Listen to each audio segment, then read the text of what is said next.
There was a day, 74,000 years ago, when the world held its breath. The morning began like countless others, mothers nursing children against the cool air, their voices soft with ancient lullabies that carried the weight of generations. Elders sat in circles, sharing fragments of memory around dying embers, their weathered hands gesturing toward horizons that held both promise and peril. Young hunters returned with small game slung across their shoulders, their footsteps marking paths through grasslands that stretched beyond the curve of the earth. The scent of wood smoke drifted through camps scattered across Africa, Asia, and the farthest reaches of human wandering. It was the smell of home, of survival, of the small daily miracle that separated humans from the vast darkness that pressed in from all sides. These fires were more than warmth, they were the heartbeat of civilization, the first technology that would eventually carry us to the stars. These were not the primitive brutes we sometimes imagine when we think of our ancestors.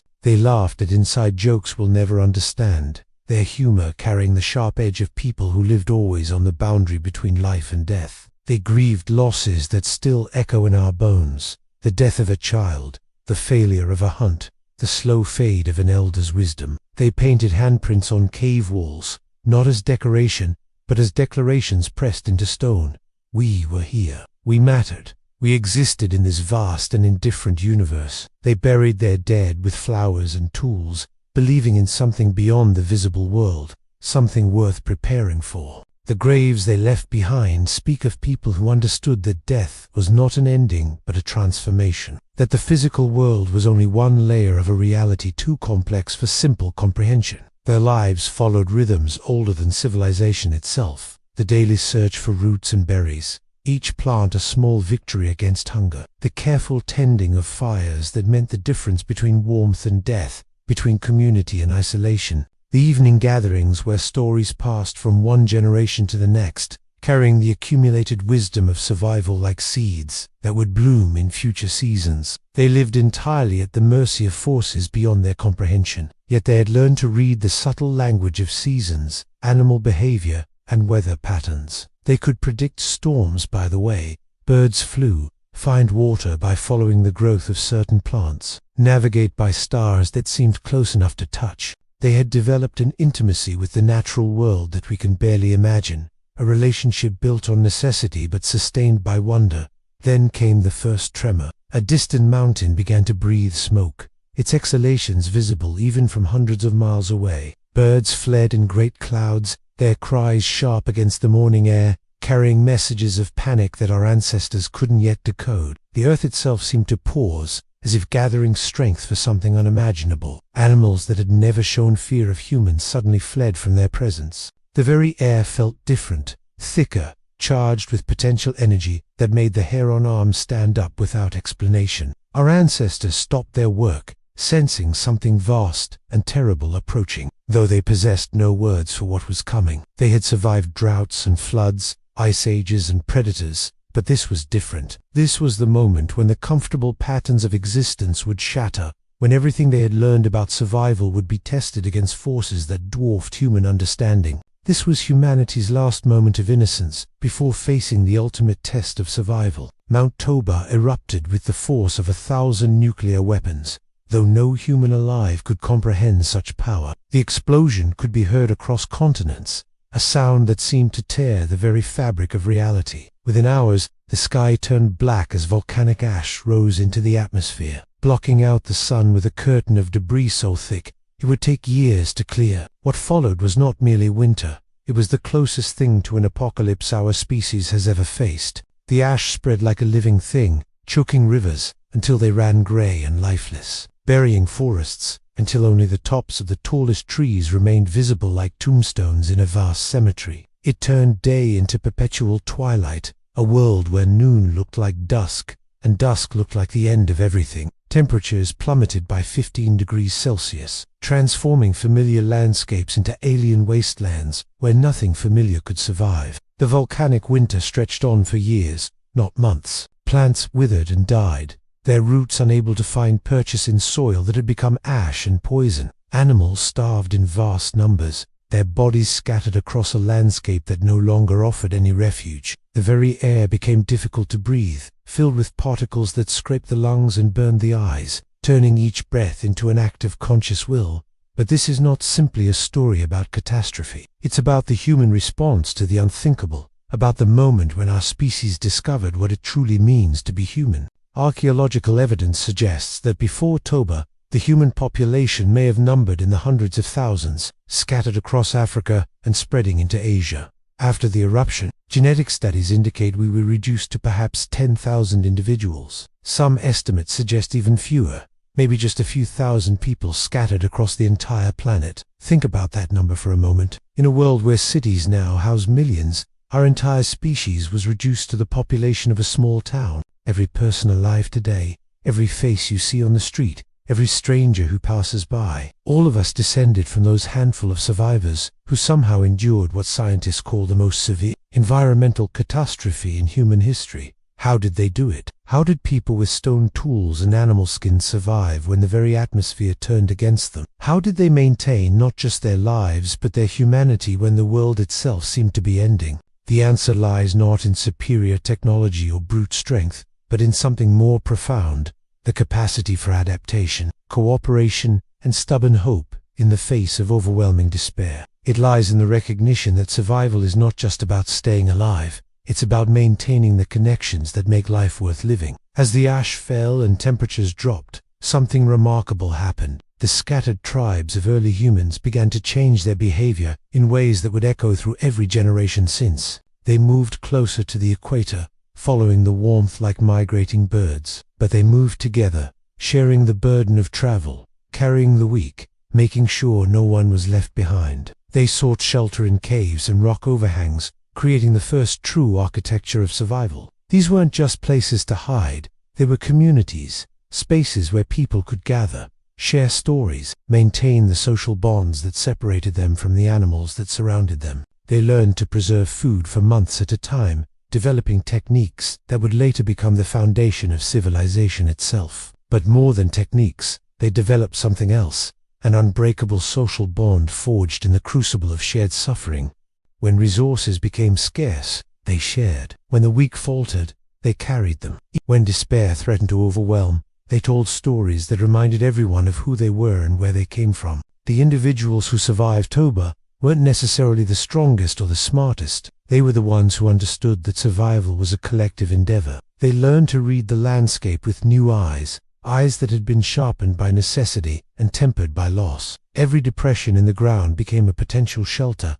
Every cluster of rocks became a windbreak. Every patch of snow became a potential source of water. They discovered that certain plants could survive under snow, that some animals remained active even in extreme cold, that the world still held resources for those who knew how to look. They developed clothing sophisticated enough to keep them warm in temperatures that would kill an exposed human in minutes. Not just animal skins thrown over shoulders, but carefully crafted garments that trapped air, shed water, and allowed for movement. They learned to layer clothing, to waterproof leather, to create boots that could walk through snow for days without failing. The evidence of their ingenuity survives in the archaeological record, testament to minds that refused to accept defeat. Bone needles that show they had learned to sew fitted garments, each stitch a small victory against the cold. Stone tools crafted with precision that suggests hours of patient work. Time spent perfecting techniques that might mean the difference between life and death. Hearths built and rebuilt in the same locations, showing that they had established permanent winter camps, places where communities could weather the worst storms. These weren't desperate acts of survival. They were conscious choices made by people who had decided to live, who had chosen to believe in a future beyond the present darkness. Perhaps most remarkably, they maintained their humanity throughout the ordeal. Cave paintings from this period show not just animals and hunting scenes, but abstract symbols and handprints. Even in the depths of the volcanic winter, they continued to create art, to mark their passage through the world, to insist that they were more than mere animals struggling to survive. They told stories.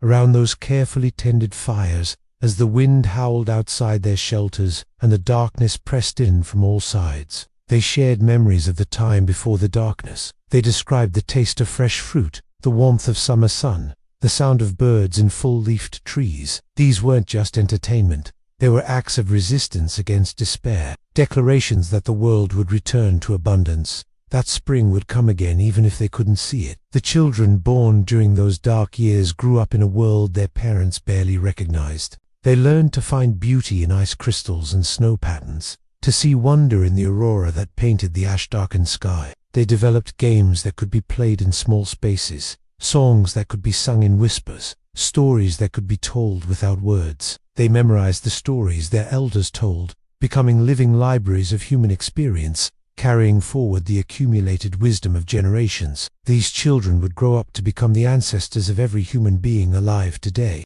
In their DNA, we carry the markers of that great bottleneck, the genetic signature of survival against impossible odds. But more than genetics, we carry their lessons, that humans are capable of more than we imagine. That community is stronger than individual strength. That hope is not naive but necessary. What sustained them through the worst of it? Archaeological evidence suggests several factors. They had learned to create sophisticated shelters, using animal hides and natural features to create warm microclimates that could maintain life, even in the harshest conditions. They had developed methods for preserving meat and finding edible plants, even in winter conditions. They had tools specifically designed for cold weather survival, innovations born from necessity but perfected through patience. But beyond the practical skills, they had something else, the ability to imagine a future beyond the present suffering. They planned for seasons they had never experienced, saved seeds from plants they hadn't seen grow, prepared tools for hunts they might never make. This wasn't naive optimism,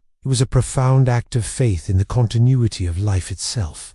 When the volcanic winter finally began to ease, our ancestors faced a transformed world. The familiar landscapes of their youth had been reshaped by years of extreme weather. Many of the animals they had once hunted were extinct. The plants they had gathered were gone. They had to learn to live in a new world, but they had been fundamentally changed by their experience. The survivors carried something within them that hadn't existed before, the knowledge that humans could endure anything. They had faced the ultimate test and passed. They had stared into the abyss of extinction and chosen to keep going. This wasn't just survival, it was transformation. The genetic evidence tells a remarkable story. The humans who survived Toba weren't just lucky, they were different. The extreme bottleneck of the volcanic winter had concentrated certain survival traits in our species. The descendants of those survivors would go on to colonize the entire planet, to develop agriculture, to build civilizations, to reach beyond the Earth itself. But perhaps the most important inheritance from those dark years wasn't genetic, it was cultural. The survivors had learned that the most powerful tool for survival wasn't a weapon or a shelter, but the ability to work together, to share resources, to maintain hope in the face of impossible odds. They had discovered that humans are not just individual organisms struggling for survival, but part of something larger, a community, a species, a continuity of life that transcends any single generation. Today, when we face our own challenges, environmental change, social upheaval, uncertainty about the future, we carry within us the legacy of those ancient survivors. We have inherited their capacity for adaptation, their talent for cooperation, their stubborn refusal to give up, even when the sky itself seems to be falling. The story of how humans survived the deadliest winter ever isn't really about the past. It's about the future. It's about the recognition that we've always been capable of more than we imagined. It's about the understanding that the darkest times often call forth the best in human nature. It's about the knowledge that we are the descendants of people who faced the unthinkable and chose to keep going. In the end, the volcanic winter didn't just test our ancestors, it revealed them. In the darkness, they discovered light. In the cold, they found warmth. In isolation, they found connection. In despair, they found hope. And in surviving, they didn't just save themselves, they saved every one of us who came after. The handprints they left on cave walls during those dark years remain visible today, not as museum pieces, but as messages across time. We were here, we endured, we chose to believe in tomorrow. In our own moments of darkness, we can place our hands over theirs and remember that we are the children of survivors, the inheritors of an unbroken chain of human resilience that stretches back to the very edge of extinction and beyond. The winter ended. The sky cleared. The survivors emerged, blinking, into a world made new by their endurance. And life, precious and fragile and utterly determined, continued.